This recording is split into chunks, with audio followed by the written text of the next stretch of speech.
Assalamualaikum warahmatullahi wabarakatuh. Selamat bertemu kembali di channel The Color Stones. Di sini kebetulan saya diminta waktu oleh The Color Stones untuk sharing ya tentang pembacaan sertifikat. Yang kebetulan saya ada contoh sertifikat dari GRS nih, GRS. Jadi untuk membaca sertifikat ini tidak susah ya. Selamanya kalau di sertifikat biasanya di baliknya ini sudah ada ketentuan atau cara-cara membacanya nih. Di sini kita lihat contohnya. Di sini saya kasih contoh natural star sapphire. Kalau untuk berat tidak susah ya karena ada timbangan. Di sini beratnya susah. Dan dimensi, nanti saya akan kasih lihat cara untuk menentukan dimensi panjang, lebar, dan tinggi. Biasanya mereka menggunakan alat yang namanya stigmat. Stigmat atau di sini saya akan memperagakan sedikit alat yang namanya cavalier karena lebih mudah dia. Dia ada pembacaan digitalnya. Jadi selama kita masukin batu terus kita kunci dengan dia ada putarannya dikunci, nanti di situ ketahuan di layar LCD-nya panjangnya berapa. Kalau untuk lebar kita tinggal putar, dan untuk tinggi nanti kita lihat ketebalan tingginya. Jadi dimensi tidak bermasalah, sangat mudah. Ya, ini adalah kaliper digitalnya ya untuk mengukur dimensi batu mulianya, untuk mengukur panjang, lebar, dan tinggi. Ya, ini putarannya untuk mengkaitkan batu ya. Setelah kita on kan, kita masukkan batu di tengahnya, kita kencangkan. Setelah itu kita rubah ke milimeter. Ini untuk panjang dan lebarnya kita hanya balik saja ya. Jadi kita bisa dapat 2 angka dengan dua digit di belakang. Dan yang terakhir ada pengukuran tebalnya nih atau tinggi batu. Ya, seperti biasa kita kencangkan, dan di sini kita bisa lihat setelah kita rubah ke milimeter angkanya. Jadi sangat mudah sekali ya. Saya rasa tidak ada yang susah. Alat ini pun bagus ya. Nah, yang paling banyak itu adalah masalah common. Common ini seperti contoh natural star sapphire ini common dari GRS-nya no indication of thermal treatment. Ini sama dengan barang no hit. Kalau di sini sertifikat contohnya AGL dia pakai NH atau no hit. Prinsipnya sama, pengertiannya sama. Jadi barang sapphire atau korundum itu biasanya dia dipanaskan atau tidak. Jadi kalau ada no hit atau no indication of thermal treatment, itu menunjukkan bahwa barang ini memang alami, tidak ada treatment pemanasan sama sekali. Dan yang kedua adalah kodenya H, kependekan dari hit. Hit itu adalah bahwa barang tersebut dilakukan proses pemanasan atau pembakaran. Cuman hit ini bagus, bebas dari residu. Kemudian yang next itu ada HA. HA ini sama, dia proses pemanasan, cuman dia biasanya meninggalkan residu di celah, di fissures atau di celah batu.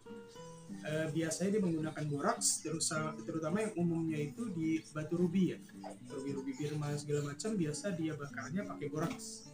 Dan hasil pembakarannya itu dia masih tersisa yang sedikit sekali, dia digolongkan atau dikategorikan sebagai hit A. Hit A ini dia punya hasilnya insignifikan ya, sangat sedikit gitu. Dan yang kedua adalah HB. HB prinsipnya sama, cuman residunya sedikit lebih banyak. Dan yang terakhir adalah HC. HC ini dia biasanya menggunakan lid glass. Jadi ada bahan-bahan yang memang masuk, bahan dari kaca ini masuk ke dalamnya. Kalau di sertifikat lain itu bisa mengeluarkan kayak heat filling atau HF, prinsipnya juga sama. Yang next itu adalah HBE ya, atau heat beryllium. Nah di sini kalau di GRS itu dia menggunakan lip test. Lip test itu adalah singkatan dari laser induced breakdown spectroscopy. Jadi dia menggunakan alat dengan laser, dia bisa lihat bahwa batu ini dipanaskan ada pemasukan elemen beryllium atau tidak. Jadi kalau seandainya memang diperiksa dengan lip test memang ada beryllium ya, elemen yang dimasukkan ya, maka dia akan mengeluarkan HBE, heat beryllium.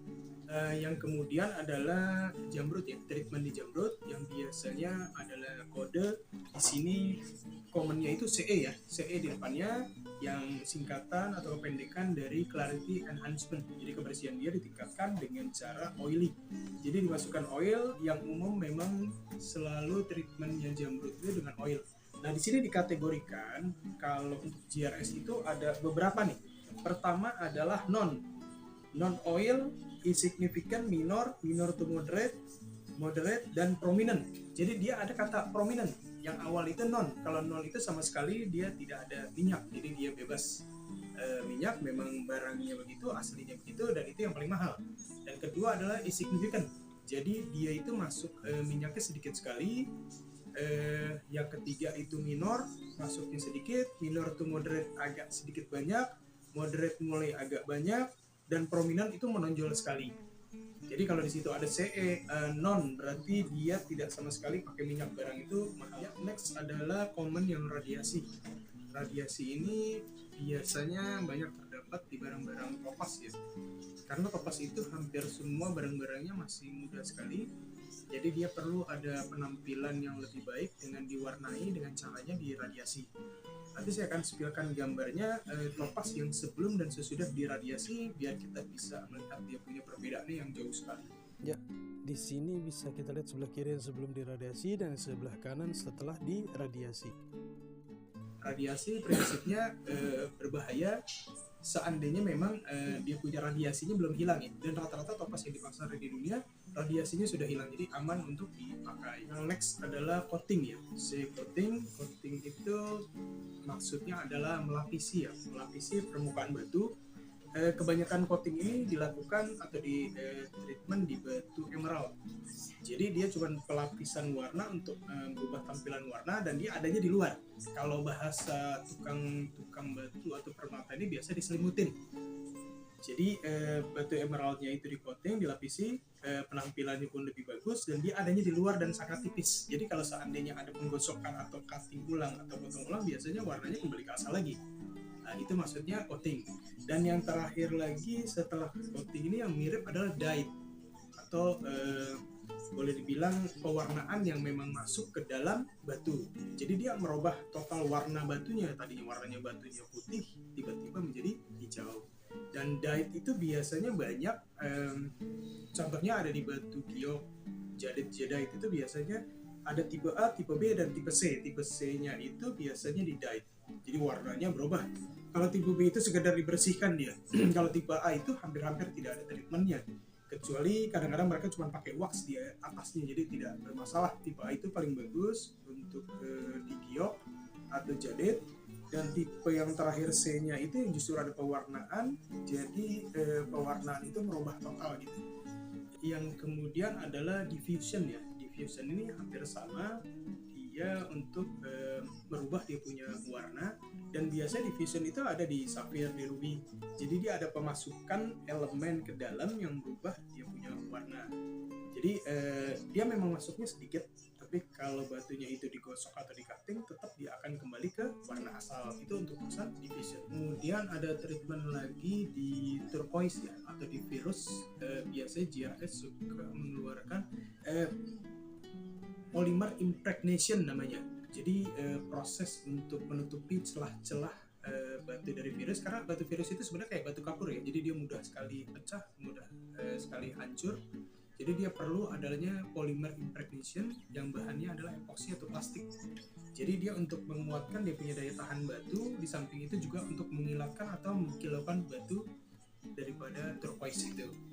Next adalah doublet atau triplet yang biasanya suka ada di barang-barang kayak ruby, sapphire. Jadi doublet atau triplet ini prinsipnya sama. Barangnya doublet itu yang namanya double itu ada dua barang. Satu kemungkinan barang aslinya ada di atas, barang palsunya ada di bawah. Kemudian mereka passing dan mereka lem. Jadi doublet itu atasnya asli, bawahnya palsu gitu. Kalau triplet itu ya biasanya ada tiga, di atasnya asli, di bawahnya palsu, dan di tengahnya itu ada layer. Jadi batunya natural sapphire, tapi tetap ada commonnya doublet, berarti barang itu terbagi dua. Jadi kalau seandainya memang diperiksa itu biasanya ada warna putih di atas, di bawah, dan di tengahnya itu ada yang berwarna, biasanya itu yang palsunya di tengah. Ya, saya rasa saya akhiri acaranya. Saya sebagai pedagang batu permata, jadi semua ini saya berikan sebagai sharing aja karena saya bukan gemologis. Semoga bermanfaat. Seandainya ada kurang lebihnya saya minta maaf. Selamat bertemu kembali di next episode. Assalamualaikum warahmatullahi wabarakatuh.